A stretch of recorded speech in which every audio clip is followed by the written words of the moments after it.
शिव समुझाए देव सब जनि आचरज भुलाओ। हृदय विचारहु धीर धरि सिय रघुबीर विवाह।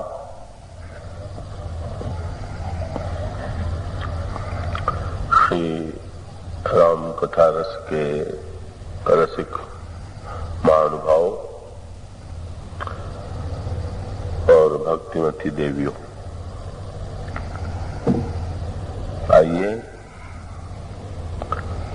हम सब भगवान श्री राम के विवाह में सम्मिलित हों और विवाह की लीला के माध्यम से प्रभु ने जो जीवन के तत्व और सत्य प्रकट किए उसका रहस्य हृदयंगम करने की चेष्टा करें।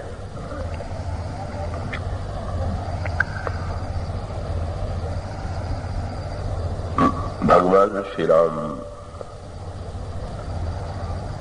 जनकपुर में पहले से विराजमान हैं और महाराज श्री दशरथ श्री अवध से बारात लेकर के मिथिला में पधारते हैं।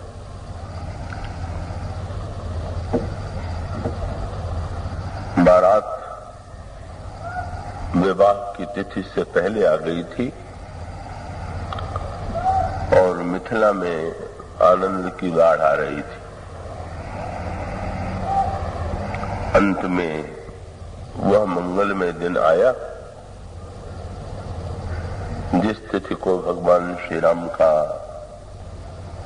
जनक नंदिनी सीता के साथ विवाह संपन्न हुआ। वह तिथि अगहन शुक्ल पंचमी की तिथि थी। ब्रह्मा ने देवर्षि नारद के द्वारा मुहूर्त निकाल करके भेजा था, पर यहाँ महाराज श्री जनक के ज्योतिषियों ने भी उसी तिथि का निर्णय किया था। अगहन शुक्ल पंचमी को दिन के पश्चात जब गोधूली बेला आई, जब सूर्य अस्ताचल की ओर जा रहा था, जब गायें जंगल से नगर की ओर लौट रही थीं, उसी समय सदानंद जी ने दूल्हे को महाराज श्री जनक के द्वार पर आने का आदेश दिया। भगवान श्री राघवेंद्र घोड़े पर विराजमान हुए और घोड़े पर बैठ करके वे महाराज श्री जनक की ओर द्वार की ओर गए। वहां सुनैना जी के द्वारा आरती उतारी गई। महाराज श्री जनक के द्वारा पावड़े बिछाए गए और दूल्हे को मंडप में लाया गया।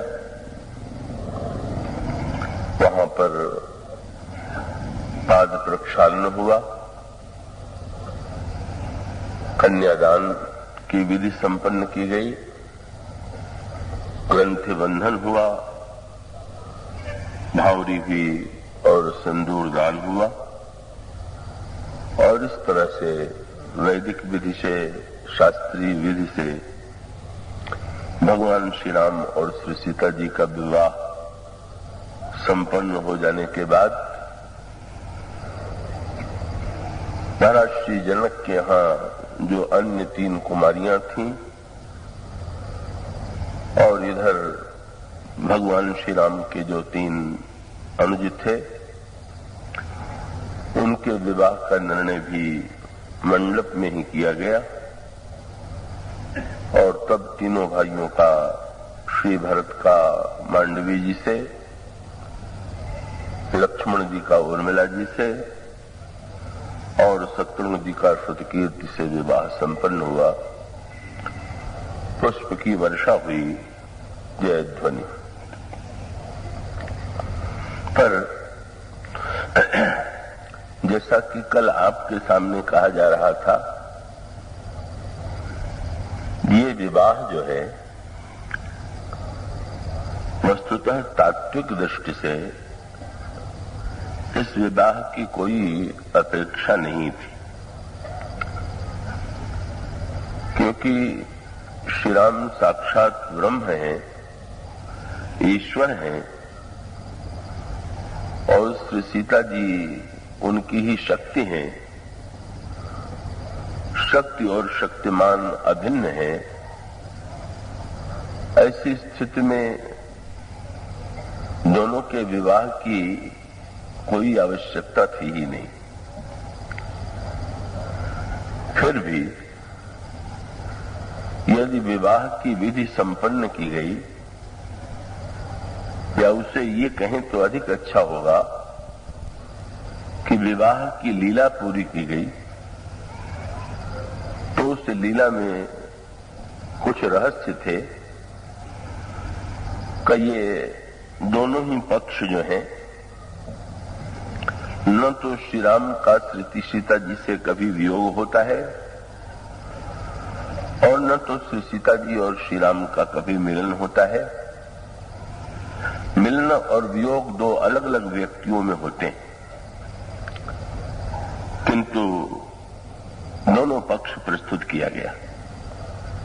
कृपया आप देहनगर में बैठ के कथा मत सुनिएगा, क्योंकि देहनगर में बैठेंगे तो फिर निद्रा देवी तुरंत आप पर अधिकार करेंगी।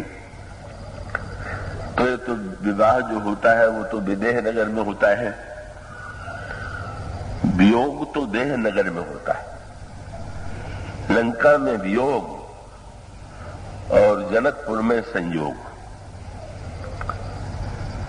देह नगर में दोनों अलग अलग प्रतीत होते हैं, दोनों में दूरी दिखाई देती है, और विदेह नगर में दोनों के मिलन की अनुभूति होती है। और ये जो संयोग और वियोग दोनों ही पक्ष हैं, ये तात्विक दृष्टि से सत्य न होते हुए भी लोक कल्याण के लिए आवश्यक है। तो आइए पूरी सजगता से भगवान श्री राम ने अपने विवाह के माध्यम से जो अनुपम सूत्र हुए उस पर दृष्टि डालने की चेष्टा करें। सबसे पहले दूल्हा राम का ध्यान करें, जो घोड़े पर बैठे हुए। और गोस्वामी जी ने दूल्हे की प्रशंसा तो की ही, लेकिन ये लिखना भी नहीं भूले कि जेहि बरबाज राम असवारा, तो ही सारदहुन वर नहीं पारा। जिस घोड़े पर भगवान श्री राम विराजमान थे, उस घोड़े के सौंदर्य का वर्णन करने में शारदा भी समर्थ नहीं। तो ये जो घोड़ा है, इसके विषय में कल कथा के अंत में संकेत दिया जा रहा था। तो घोड़ा, गोस्वामी जी ये कहते हैं कि काम जो है वही घोड़े के रूप में यहां पर दिखाई दे रहा है, और काम के अश्व पर दूल्हे के रूप में श्री राम विराजमान है। इसमें सांकेतिक सूत्र ये है कि मनुष्य के जीवन में सद्गुणों का होना तो आवश्यक ही है। सद्गुणों का सदुपयोग तो व्यक्ति को करना ही चाहिए, पर व्यक्ति के जीवन में सद्गुणों के साथ दुर्गुण भी विद्यमान है। तो क्या ये जो जीवन में दुर्गुण विद्यमान है, इनका भी कोई सदुपयोग हो सकता है क्या? और दुर्गुणों में भी जिन दुर्गुणों की सबसे अधिक निंदा की गई है, भगवान श्री राम लक्ष्मण से कहते हैं कि सारे दुर्गुणों में सबसे भयानक दुर्गुण 3 है। तात 3 अति प्रबल खल, काम क्रोध और लोभ, मुनि विज्ञान धाम मन, करहि निमिष मन छोड़। बड़े बड़े विज्ञान धाम मुनि भी इन विकारों के द्वारा असंतुलित दिखाई देते हैं। तो ये विवाह प्रसंग क्या है? इसमें 3 जो विकार कहे जाते हैं, तीनों का सदुपयोग है। इसका अभिप्राय यह है कि यदि हम चाहें तो इन दुर्गुणों के द्वारा अपना सर्वनाश कर सकते हैं, पर इन दुर्गुणों के सही सदुपयोग से, सही दिशा में इन दुर्गुणों को मोड़ देने से दुर्गुण भी जीवन के लिए परम कल्याणकारी हो जाते हैं। तो ये जो 3 विकार हैं, इन तीनों की प्रवृत्ति जो है जिस काल में है उससे उसको मोड़ना है। तो ये आप ध्यान से देखें, क्रोध का संबंध भूतकाल से होता है। कोई घटना हो गई और हमें वो अच्छी नहीं लगी तो हमें क्रोध आता है। तो क्रोध का संबंध भूतकाल से, और काम का संबंध जो है वो वर्तमान से। कहीं कोई आकर्षक सौंदर्य दिखाई पड़ा, उसके प्रति आकर्षण हुआ, उसको पाने की लालसा जागृत हुई। इस तरह से ये काम जो है वर्तमान से जुड़ा हुआ है। और ये जो लोभ है ये भविष्य से जुड़ा हुआ है। इतना लोभ क्यों कर रहे हैं भाई? बोले आगे क्या होगा। भविष्य की चिंता से व्यक्ति ने लोभ को जोड़ दिया, वर्तमान के आनंद से व्यक्ति ने काम को जोड़ दिया, और भूतकाल से व्यक्ति ने क्रोध को जोड़ दिया। और परिणाम क्या होता है? हानि ही हानि है। क्यों? क्रोध हुआ भूतकाल पर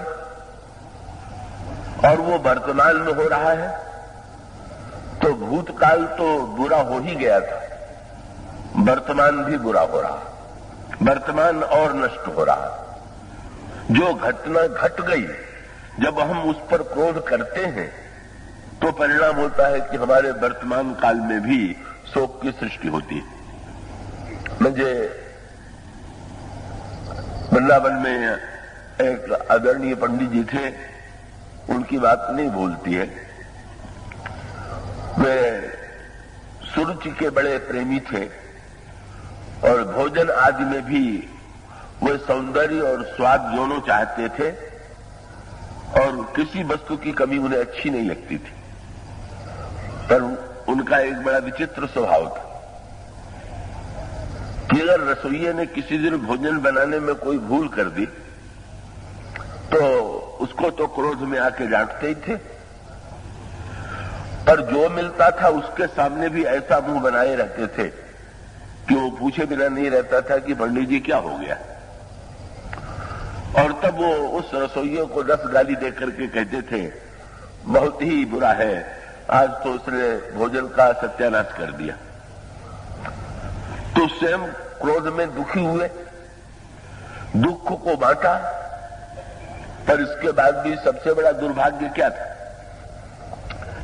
कि दूसरे दिन अगर रसोइये ने भोजन बहुत बढ़िया बना दिया तो वो प्रसन्न नहीं होते थे, उनको 10 गुना क्रोध आता था, और वो बिगड़ के कहते थे कि कल भी तूने ऐसा क्यों नहीं बनाया था।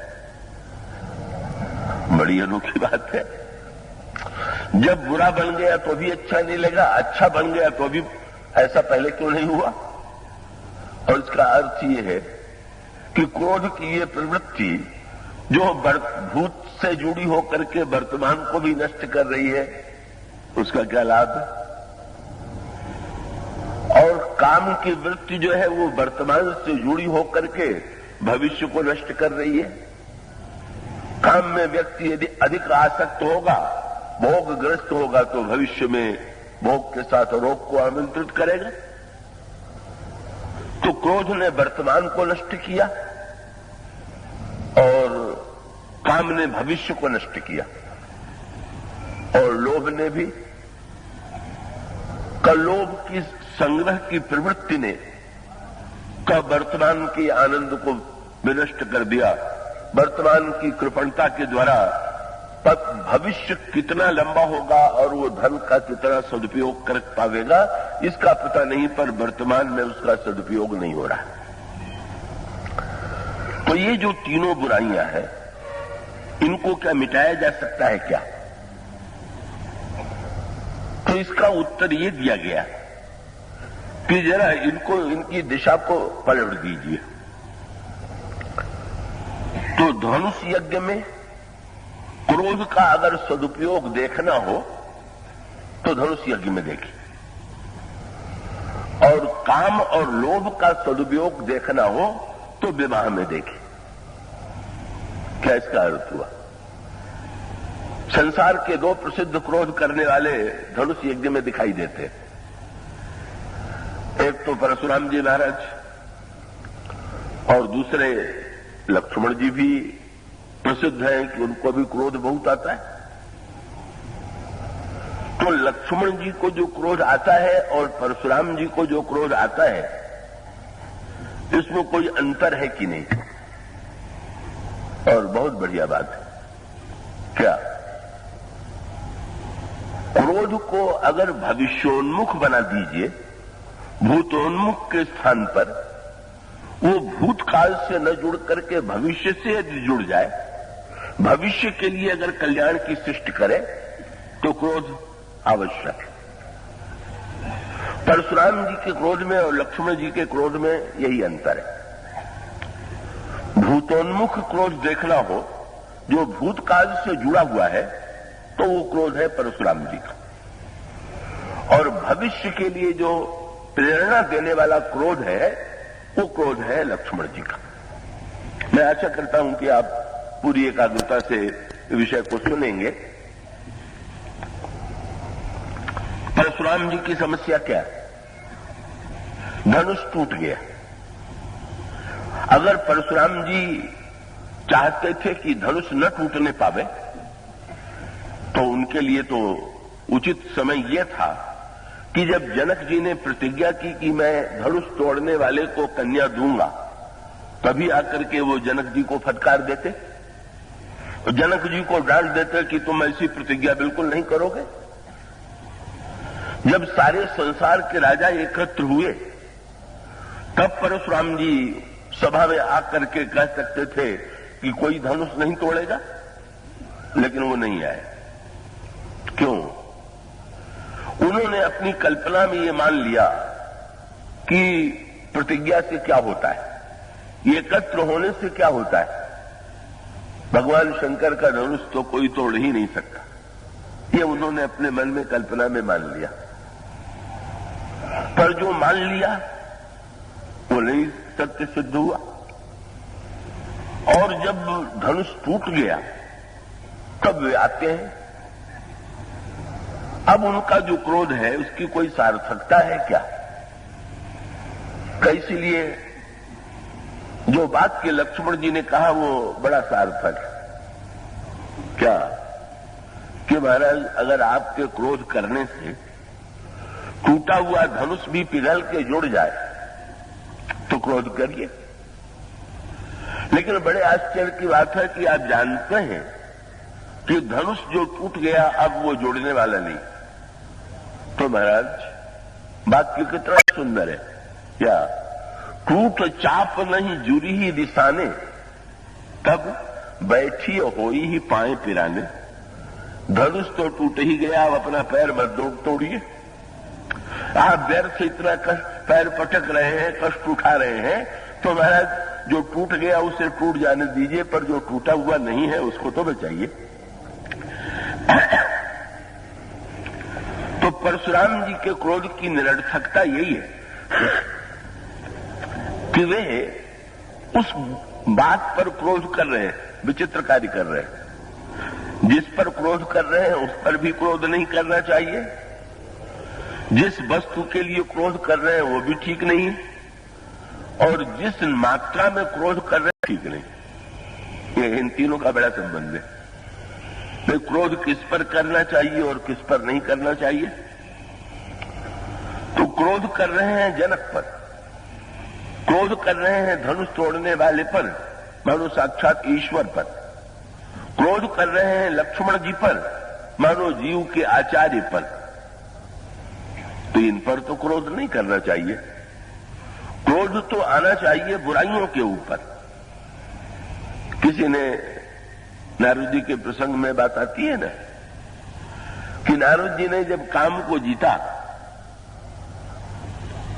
और काम उनको प्रणाम करके चला गया, तो नारद एकांत में अपने कार्य का मूल्यांकन करने लगे कि जितना बड़ा काम मैंने किया है, क्या इतिहास में मुझसे पहले किसी ने किया है? और तब शंकर जी का नाम उनके ध्यान में आया। पर उन्होंने तुलना जब की शंकर जी से अपनी, तो उन्होंने ये लगा कि पलड़ा मेरी ही ओर भारी है। क्यों? शंकर जी ने काम को जीत लिया पर उनको क्रोध आ गया, उन्होंने काम के ऊपर क्रोध किया। और मैं इतना महान हूं कि मैंने काम को भी जीत लिया और काम पर क्रोध भी नहीं किया, तो वो एक विकार के विजेता है और मैं दो विकार के। सो बाद में क्या पता चला कि नारद जी को क्रोध तो आए, ये नहीं कि क्रोध नहीं आया, पर किस पर क्रोध आया? राम पर क्रोध आ गया। अरे तो राम पर क्रोध करना पड़े, इससे अच्छा तो काम पर ही क्रोध कर लीजिए। अच्छाई पर क्रोध आवे, ये तो कोई अच्छाई का सदुपयोग नहीं हुआ। बुराई के ऊपर यदि क्रोध आवे तो बुराई मिटाने का संकल्प जागृत होगा। तो भगवान शंकर ने अगर क्रोध करके काम को जला दिया, तो इसका अभिप्राय है कि क्रोध की सार्थकता यह है कि वो हमारे जीवन की बुराइयों को जला दे, हमारे जीवन की बुराइयों को मिटा दे। अंत में नारद जी को तो इतना तीव्र क्रोध आया कि फरकत आधारो कोप मन माही सपद चले कमलापति पाई। और तीव्र कितना? देहो शाप की मरिहूं जाई, जगत मोर उपहास कराई। या तो मैं शाप देकर के उनको दंड दूंगा या आत्महत्या कर लूंगा। क्रोध का ये रूप। तो भी क्रोध का वो रूप, क्रोध किस पर करना चाहिए? अन्याय के ऊपर क्रोध करना, बुराई पर क्रोध करना, इन पर क्रोध करना क्रोध की सार्थकता हो सकती है। पर अगर ईश्वर पर ही हमें क्रोध आने लगे, अगर हमें आचार्य पर ही क्रोध आने लगे, अगर हमें ज्ञानी के ऊपर ही क्रोध आने लगे, तो एक तो परशुराम जी का क्रोध, विचित्र बात, रावण के ऊपर परशुराम जी को कभी क्रोध नहीं आया। अगर इतने बड़े शक्तिशाली तो थे ही, पर एक बार भी इतिहास में बात नहीं आती है कि परशुराम जी को ये क्रोध आया हो कि वो रावण को जाकर के फटकार करके रावण से ये कहें कि अगर तुम इस प्रकार का अन्याय करोगे तो मैं तुम्हें दंड दूंगा। या 1000 भुजा वाले का कि भुजा जब मैंने काट ली है तो तुम्हारी 20 भुजा को काटने में भी मुझे विलंब नहीं लगेगा। तो परशुराम जी को रावण पर क्रोध न आवे और राम पर क्रोध आवे, और ये विडंबना की पराकाष्ठा है। क्या? किसको क्रोध आया? राम को। और किस पर क्रोध आया? राम पर।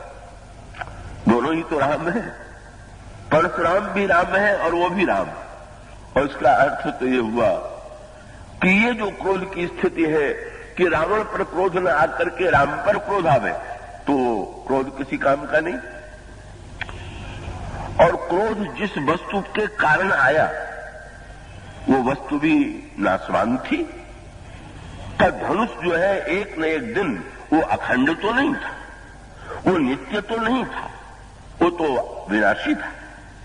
और ऐसी परिस्थिति में जो खंडित होने वाली वस्तु है, जो अविनाशी वस्तु नहीं है, उसके विनाश पर क्रोध करना ये भी क्रोध की निरर्थकता है।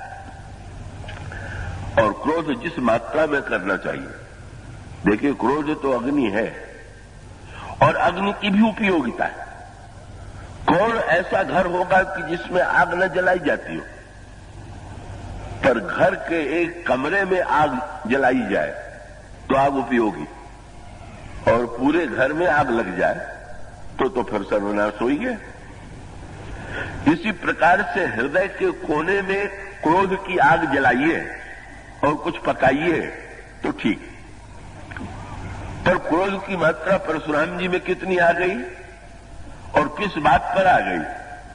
गोस्वामी जी ने कहा, लक्ष्मण जी बार बार मुस्कुरा देते और लक्ष्मण जी की मुस्कुराहट देख करके परशुराम जी को क्रोध आ रहा, और कितनी मात्रा में आ रहा है।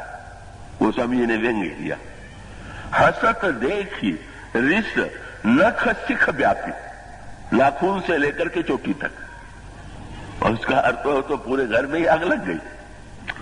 अंतःकरण में पूरे चरण से लेकर के शिखा तक आग लग जाना, मानो न क्रोध की मात्रा ठीक थी, न क्रोध का पात्र ठीक था, और न तो कोई क्रोध की सार्थकता थी। ये जो क्रोध है, इतना बड़ा व्यक्ति भी अगर इस प्रकार का क्रोध करे तो वो क्रोध किसी काम का नहीं। और दूसरी ओर लक्ष्मण जी का जो क्रोध है वो तो बहुत ही उपयोगी है।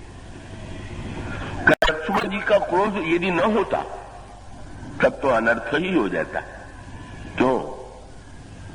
लक्ष्मण जी तो शांत बैठे हुए, लेकिन जब महाराज श्री जनक ने निराशा भरा भाषण दिया, जब महाराज श्री जनक ने ये कहा कि तजहु आस निज निज गृह जाहू, लिखा न विधि वैदेही विबाहू, सुकृत जाई जो पन परिहरऊं, कुंवरी कुंवारी रहे का करऊं, जो जनत्यूं भट्ट बिल भुई भाई, तो पन करी होत्यूं न हसाई। लक्ष्मण जी में क्रोध आ गया, इतना संतुलित क्रोध है। परशुराम जी के प्रसंग में भी धनुष टूटने के पहले भी लक्ष्मण जी के क्रोध का संतुलन देखिए, और धनुष टूटने के बाद भी लक्ष्मण जी के क्रोध का संतुलन देखिए। क्या इतनी गर्जना, ऐसा ओजस्वी भाषण लक्ष्मण जी ने दिया कि लखन सकोप बचन जब बोले, डगमगानी मही दिग्गज डोले, सारा ब्रह्मांड कांपने लगा, ऐसा क्रोध किया।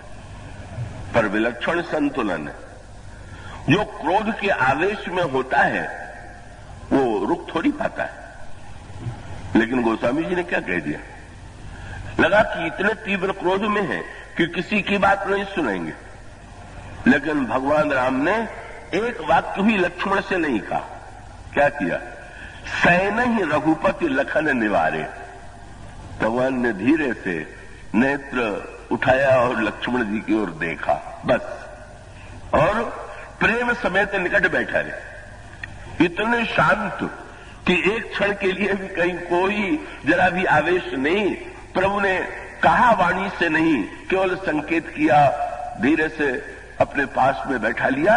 इसका अभिप्राय है कि कितना संतुलित मात्रा में क्रोध है, कितना करना चाहिए और कितना नहीं करना चाहिए। और यही बात परशुराम जी के प्रसंग में हुई। परशुराम जी के प्रसंग में जब लक्ष्मण जी व्यंग्य करने लगे, परशुराम जी का क्रोध बढ़ने लगा, तो उस समय जनक ने भी लक्ष्मण जी की आलोचना किया।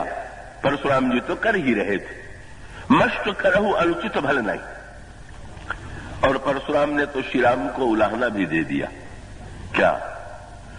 कि तुम जितने सज्जन हो, तुम्हारा छोटा भाई उतना ही खोटा। और कह दिया, तुम तो बड़े सरल लगते हो, लेकिन ये तो गौर शरीर श्याम मन माही, काल कूट मुख पय मुख नहीं। और भगवान राम को उलाहना दिया कि भाई तुम चाहे जितने अच्छे हो, पर तुम में बड़ी कमी। क्या? केवल अपने अच्छे होने ही थोड़ी ठीक। जब तुम्हारा अपने भाई पर ही अधिकार नहीं है, और चाहे जो बके जा रहा है, तो तुम शासक अच्छे नहीं हो, व्यक्ति अच्छे हो सकते हो। परशुराम जी ये दिखाना चाहते थे कि निपक निरंकुश का तुम तो राजकुमार हो, तुमको तो छोटे पर अंकुश रखना चाहिए था, पर तुम अंकुश नहीं रख पाए, तो ये तो तुम्हारी कमी है। भगवान राम ने क्या किया?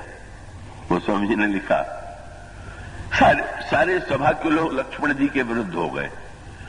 स्त्री पुरुष को जोर जोर से कहने लगे, थर थर कापहि पुर नर नारी, छोट कुमार खोट बड़ भारी। छोटा भाई बड़ा खोटा। परशुराम जी प्रसन्न हो गए कि यहां इतने लोग उपस्थित हैं, सब ये समझते हैं कि खोटा है तो लक्ष्मण। वो ये नहीं समझ पाए कि बात बिल्कुल उल्टी थी। वो लक्ष्मण जी को खोटा जो कह पाए, वो इसीलिए कि वो समझते थे कि सुन के भी ये कुछ नहीं करेंगे।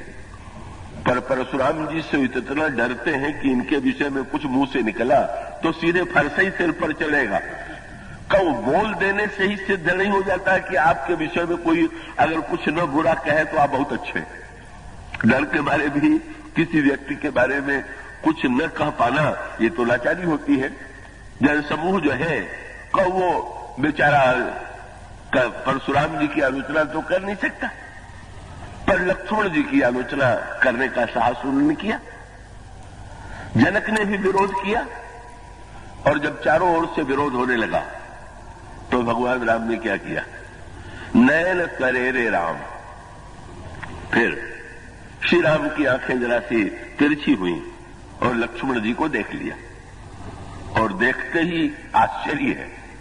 गुरु समीप गौने तुरंत परिहरि बानी बाम। भगवान श्री राम बिल्कुल चुप हो गए। जब भगवान राम ने नयन तरेर करके देखा